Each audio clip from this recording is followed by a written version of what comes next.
Hi, I'm Jim. I'm here representing the company BehaVioR. We consider ourselves a modern approach to the age-old question, tell me about a situation when, during an interview process. I'm here to show you today how we can answer that question much more accurately and much better with technology.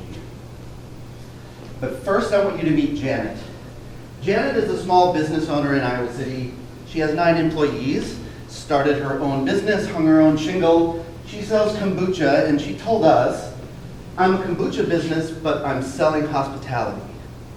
And when we talked to Janet, her concerns are a very high turnover rate with her employees, her brand, and her temporary employees and the employees that she hires is entirely dependent on the employees and their interaction with the public.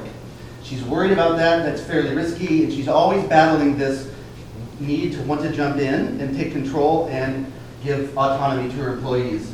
So we kind of developed out of this story a problem statement that the current hiring methods, after we talked to Janet, aren't effectively predicting the likelihood of a successful employee and employer match in her market. That results in her having to carry a lot of risk, and we wanted to solve that problem. So we did a little research on our own, and we said, all right, turnover, onboarding cost in the hospitality industry, what's the average cost to a business for turnover? Just shy of $6 grand every time an employee turns over. There's a lot of costs that are well known, a lot of costs that are hidden, but that's a lot of money for every single time that they have to turn over an employee, which means every time they need to get it right.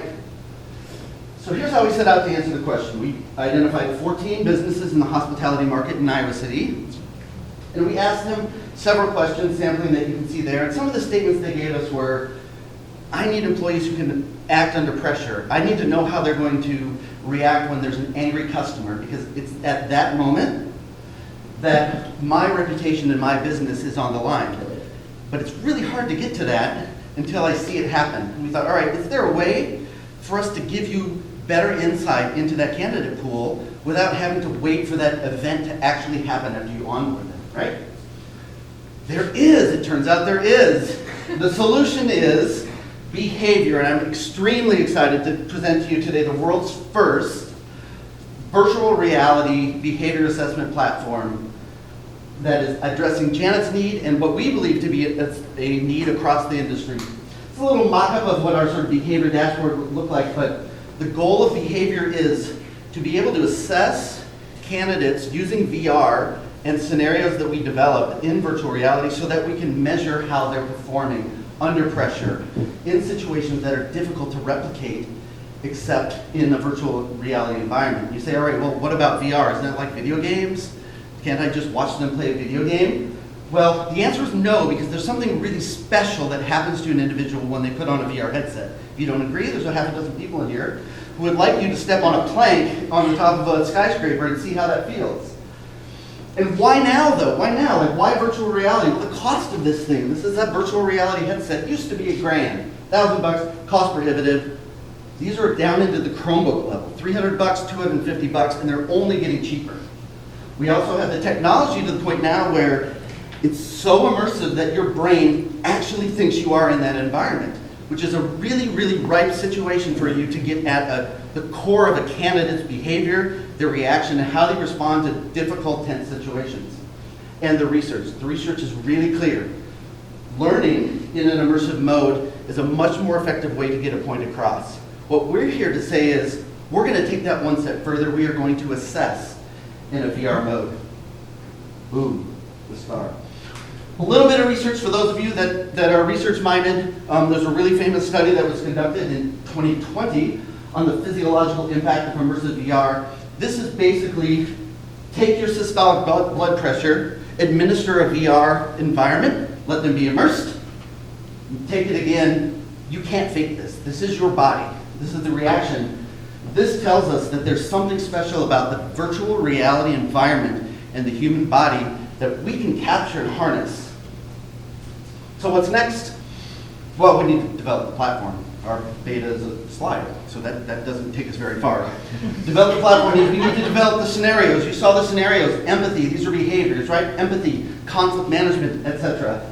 We have decided to participate in a job fair, so we're going to bring the virtual reality to the customer. We're going to be at a job fair at the University of Iowa and gather samples and gather participants so they can take these tests. Because ultimately what we want to do, since this is an assessment, is make sure that what we're assessing them on, the VR experience, we can include objective measures in there, as well as clipping the entire thing and sending it to a prospective employer. That has to be an accurate predictor of something that's better than what they have. We need data, so we're really in that beta phase.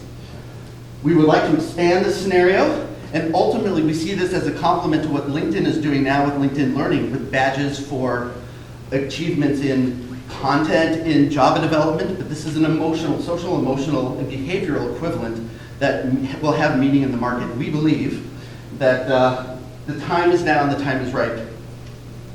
Oh yeah, and there's our team. There's a young Jim,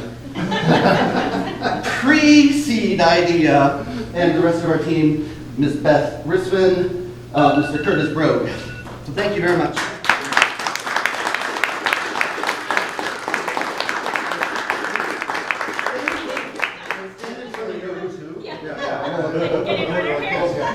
I'll be in the middle. It's really hard to tell, yeah. So they'll have 4 minutes of questioning, up to 4 minutes to help you get their overview, and then hard stop at 4 minutes. Who's the primary competition for your idea? It is the paradigm of tell me about a time when a customer was upset and how did you deal with it. We took a look at this. We're really excited about this. There's a lot of things that your mind will do, like, oh, this could apply to and this could apply to. The market is fairly well saturated with companies that are doing VR training. Walmart trains their employees for Black Friday, like an event. Because the power of VR is that you can simulate an event, and sometimes an event that it comes with a little bit of danger, but you can do it in a safe environment so that you can see and hopefully anticipate, predict, and modify behavior before it happens.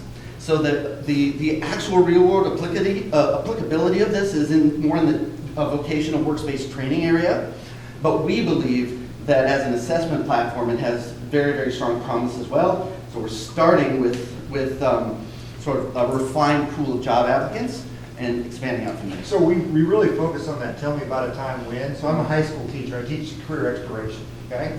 I actually train my kids how to answer that situational interview question. Using the STAR method, there's the call method, right? It's a trained response.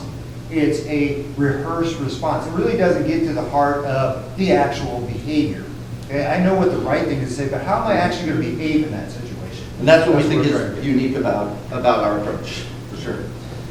Yeah, so I have a question about your content development model. Yep. I appreciate you laying out some of the construct that kind of work across different businesses. Yes. But every client is going to think, I'm so special, my Yep. business is different Yep. than everyone else. Yep. In terms of scaling your business, how would you handle the custom work that, Yep. maybe Walmart said, I'm different than Target. Yep. I need these kinds of scenarios. Depends on the situation, but long term, we don't want to be in the business of contracting for custom work. I see us building the platform that allows the customer to use those building blocks and customize it to their own specifications. So every company has their own values, right? And they are going to want to say, well, as a Marriott employee, we expect people to act this way and this way. I can't scale a business like that if I'm just doing that custom. We need to learn what they want, but we want to build a platform that makes it easy for others to extend it and build it for themselves. Initially, we'll have our own modules that fall along more behavioral lines that are fairly common, like Raven's assessment and things like that you can measure. But yeah, we anticipated that need, and we all agreed that building the platform to allow others to extend is the long play in that scenario. Yep.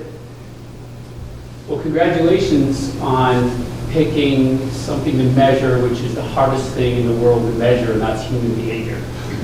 So that takes a lot of courage. You get extra points. It's actually not courageous, I'll it might be promise you that. stupidity. Yeah. There's other, the fine line there. So one of the most common things that happens in measuring human behavior is that observing the behavior that you're trying to measure actually changes the behavior of the person. Right. How would your system manage to take So, care of that yeah. significant So problem? it's not the system, we actually rely upon human evolution of the brain, because what actually happens when you put one of these things on is you get two different versions of reality, slightly different at each eye, which causes the brain to perceive depth. It perceives that's what creates reality. Add into it stereoscopic sound around you, and you get the feeling that you're in that environment. So if you were to see us earlier today, we did an experiment with several people where they put on a VR headset, and we had them do this experiment where they rode up in an elevator, the doors open, and they walk on a plank. They wouldn't walk forward.